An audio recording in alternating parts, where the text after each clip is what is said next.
Iran যুক্তরাষ্ট্র 2 সপ্তাহের যুদ্ধবিরতি শেষ হতে আর মাত্র একদিন বাকি। এমন পরিস্থিতিতে মার্কিন প্রেসিডেন্ট ডোনাল্ড ট্রাম্প জানিয়েছে, সমঝোতা না হলে ইরানের বিরুদ্ধে আবারও সামরিক অভিযান শুরু করবে যুক্তরাষ্ট্র।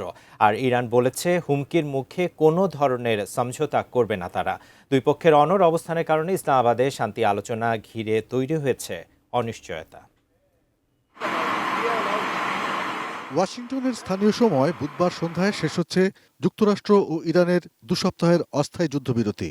শান্তি প্রতিষ্ঠায় পাকিস্তানের ইসলামাবাদে দ্বিতীয় দফা বৈঠকে বসার কথা থাকলেও তৈরি হয়েছে অনিশ্চয়তা।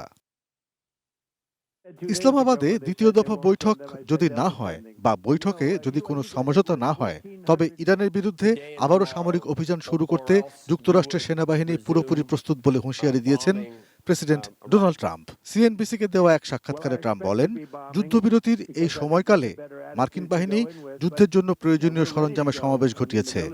নির্দেশ পাওয়া মাত্রই তারা হামলা চালাতে সক্ষম। যুদ্ধবিরতি প্রশ্নে সিএনবিসিকে ট্রাম্প বলেন, তিনি যুদ্ধবিরতির মেয়াদ আর বাড়াতে চান না। তার হাতে খুব বেশি সময় নেই বলে সাক্ষাৎকারে সরাসরি জবাব দেন তিনি। ইরান প্রসঙ্গে কথা বলতে গিয়ে ট্রাম্প জানান, একটি চুক্তিতে আসতে পারলে ইরান নিজেদের বেশ সুবিধাজনক অবস্থানে নিয়ে যেতে পারবে।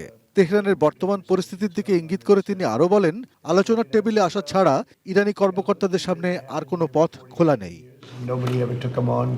প্রতিক্রিয়ায় ইরানের পার্লামেন্টের স্পিকার মোহাম্মদ বাঘের গালিবাফ মঙ্গলবার বলেছেন, তেহরান হুমকির মুখে কোনো আলোচনা করবে না। তারা যুদ্ধক্ষেত্রে নতুন চমক দেখাতে প্রস্তুত। ট্রাম্পের সমালোচনা করে তিনি বলেন, মার্কিন প্রেসিডেন্ট আলোচনার টেবিলকে আত্মসমর্পণের টেবিল বানাতে চাইছেন। সম্ভাব্য শান্তি আলোচনাকে কেন্দ্র করে পাকিস্তানের রাজধানী ইসলামাবাদে নিরাপত্তা জোরদার করা হয়েছে। মঙ্গলবারও শহরের আকাশে হেলিকপ্টারকে টহল দিতে দেখা গেছে। এই পরিস্থিতিতে বিশ্ববাজারে জ্বালানি তেলের দাম নিয়ে শুরু হয়েছে অস্থিরতা। জাতিসংঘ অবিলম্বে দুই পক্ষকে শান্ত হওয়ার আহ্বান জানালেও যুদ্ধের দামামা যেন আরও স্পষ্ট হচ্ছে।